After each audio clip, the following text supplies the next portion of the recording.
Hi there, it's Snorkel. Welcome back to my playthrough of Sherlock Holmes, Crimes and Punishments. Where did we leave off? Well, investigating another murder, and one of the witnesses is lying, and in fact, stole something from the crime scene. We just recreated that last video. Now, we're going to confront him. See what he has to say for himself.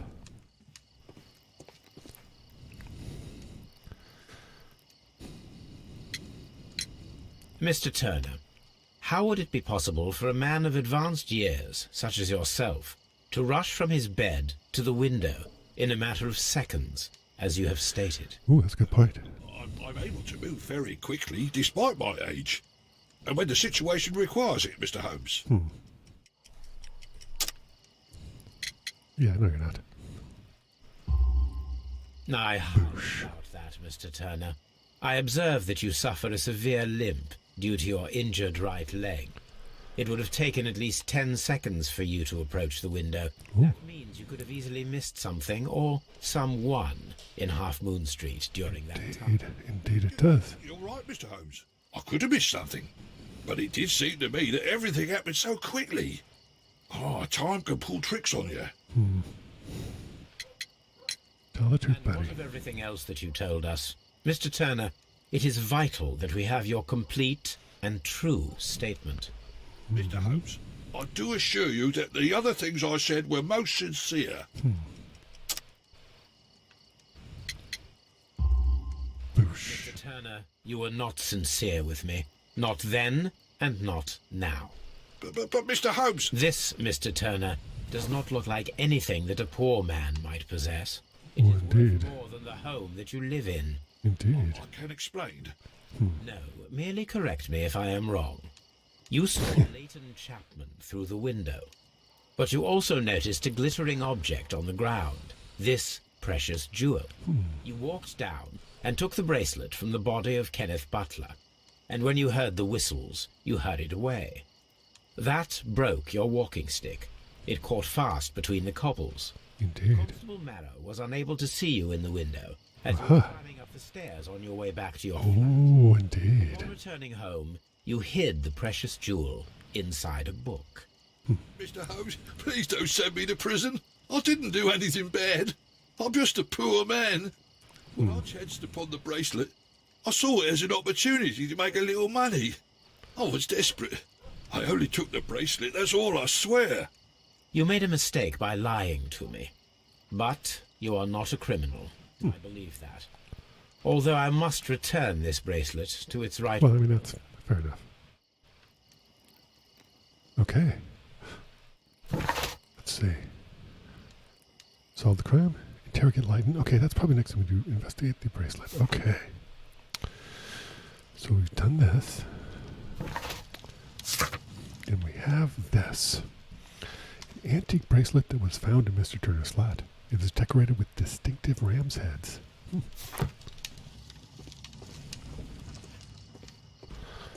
Okay, so anything else to do here? I don't think there is.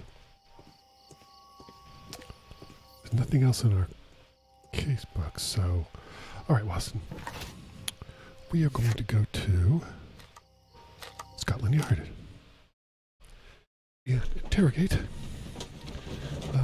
our friend's brother. See what he's got to say for himself. Let's see if there's anything we can do. Ooh, here we go. Take 2 victims. Nope. What about 2 victims, different shots? Nope. Okay, so nothing we can slurp together yet.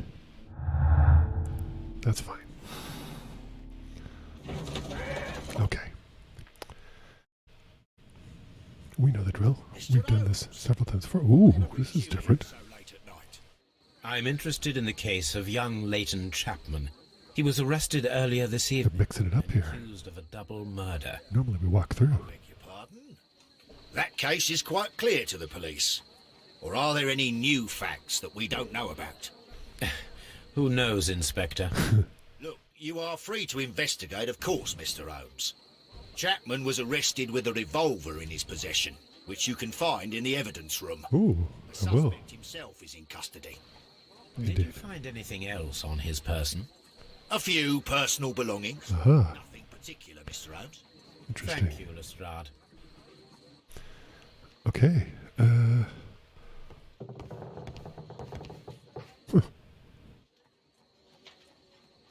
I don't think my nose is on there. Yeah, my nose is not on there. Disappointed. Very disappointed. Is this? No, that's the morgue. This is evidence room. We don't want to go to the morgue. We want evidence. Let's see what we have here. These cigarettes are filled with cheap tobacco. Nothing interesting. Indeed. Okay, he doesn't even acknowledge the apple. A cheap watch. Bought with his own money, no doubt. No doubt. So this is the gun that Leighton was holding when he was caught by the police. It is a Webley revolver. Ooh. A reliable weapon. Webley. It seems as though the shells were not removed from the cylinder.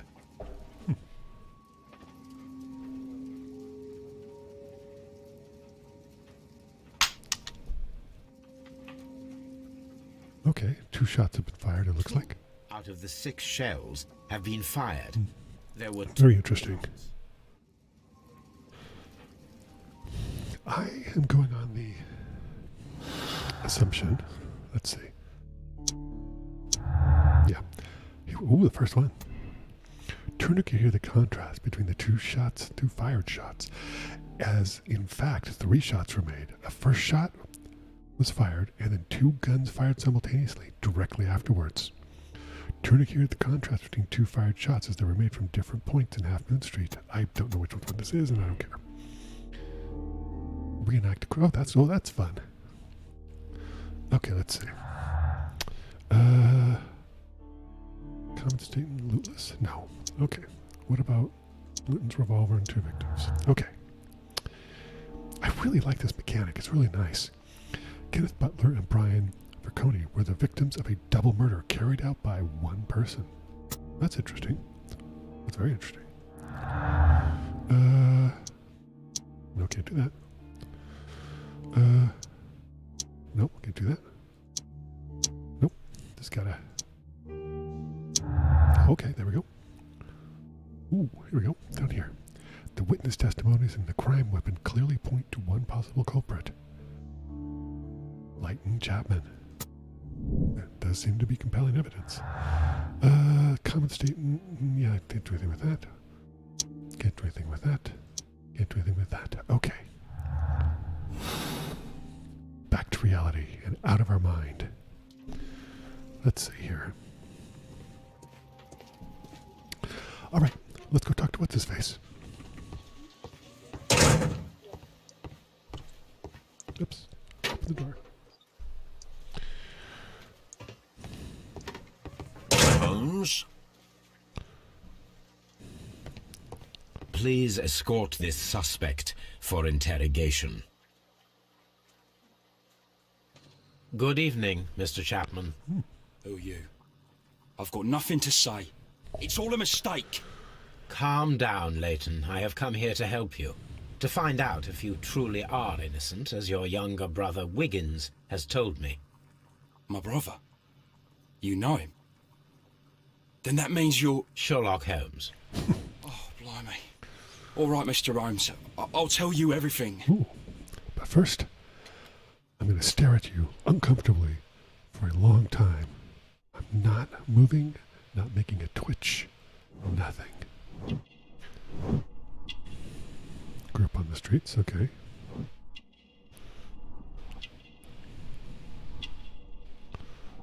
Oop. Ah, yep.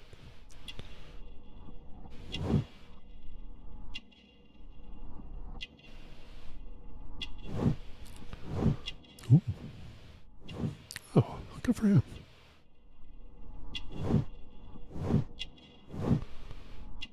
Aha, we know he went to Westgate Prison as well. So did the other guy. That's interesting. Okay, now we'll talk to him. Good. Tell me your account of what happened. I left my work and I hurried up to see the fireworks in Whitechapel. I was late, so I decided to cut through Half Moon Street. I saw the first fireworks light up in the sky. I bumped into a constable on a corner before entering Half Moon. Then suddenly, what with all the firework flare, I saw two men. They were both lying flat in the middle of the street. I stopped where I was. I thought about turning back to the police, but as I was thinking of that, I saw a third person. He was leaning over the body that was furthest from me. Uh-huh. The second I saw him, he raised his head and he stared at me. In a flash, I saw his gun, but he made a dash for it instead and he escaped through Whitechapel Street. So you might still have had time to return to the constable. I panicked. I didn't know what to do. Anyway, I approached the bodies just to see if they were still alive. I saw that one had blood pumping out of his stomach. He was dying. It was horrible. That would be. Second was already dead. He had a hole in his head. Yep. He was holding a gun in his hand though. I took it, and then I followed the third man. Oh. Interesting. Pray, continue. I turned a corner, and I saw the man standing in the middle of the street. He seemed to be in some sort of panic. Understandably, since he just murdered two people in cold blood. Something strange happened. I told the police and they laughed at what I said, but I swear to you, my words are true. I started running towards him. But then I was blinded by a flash. It was so bright that I hardly saw anything for a good dozen seconds. Oh, that's odd. But I kept running forward. As I arrived in Whitechapel, Like a 19th century version of a flashback? That's odd. and I was caught by the police. But there wasn't a trace of that man. Of course, then they found a gun and all that blood. I couldn't see the murderer escaping and all that mess. Yeah. Perhaps I was still half blinded at that moment. Yep. A I believe it. thrilling account, my young man. Leighton, are you able to describe the person whom you saw standing in Half Moon Street? Well, I wasn't able to see his face at all. It was too dark. And he was too far away. I could see his silhouette. Uh-huh. And what about that? Nothing so special. He was wearing a jacket. He was quite average in size and his weight. I see. Was there anything else that struck you at the time? No. But perhaps it's strange, but I can't remember the sound of his footsteps as he was running away. That's odd. Perhaps it was because of the fireworks or the surprise of me seeing him. Leighton, I confess I am puzzled. Interesting. Why should a young This is lad really like you interesting. take a gun from the hands of a dead man and set off in pursuit of a probable killer? Uh-huh. I know. I keep wondering that, but at the time it was like a reflex. A criminal ought to be arrested, and he was armed. You were willing to risk your life. That was a little foolish, unless you wanted revenge. No, Mr. Holmes. I was just being brave and stupid. Fair enough.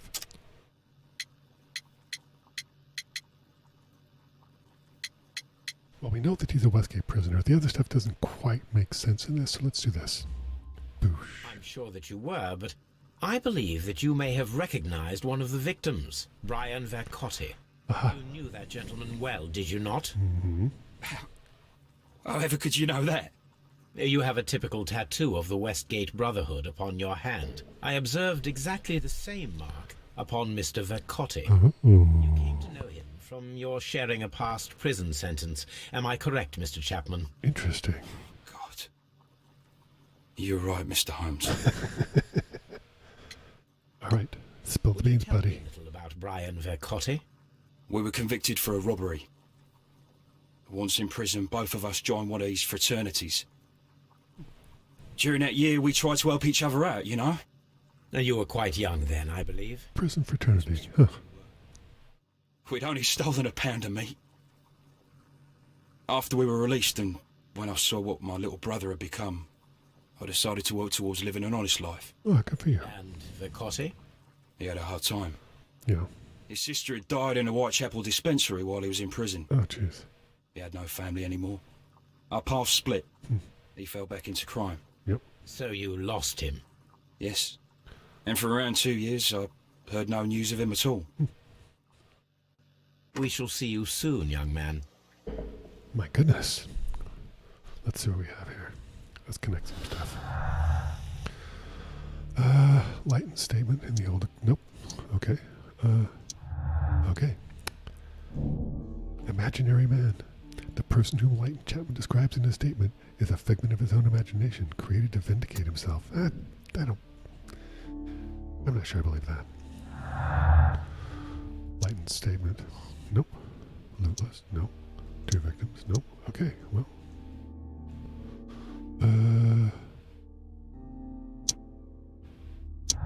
Oh, gosh.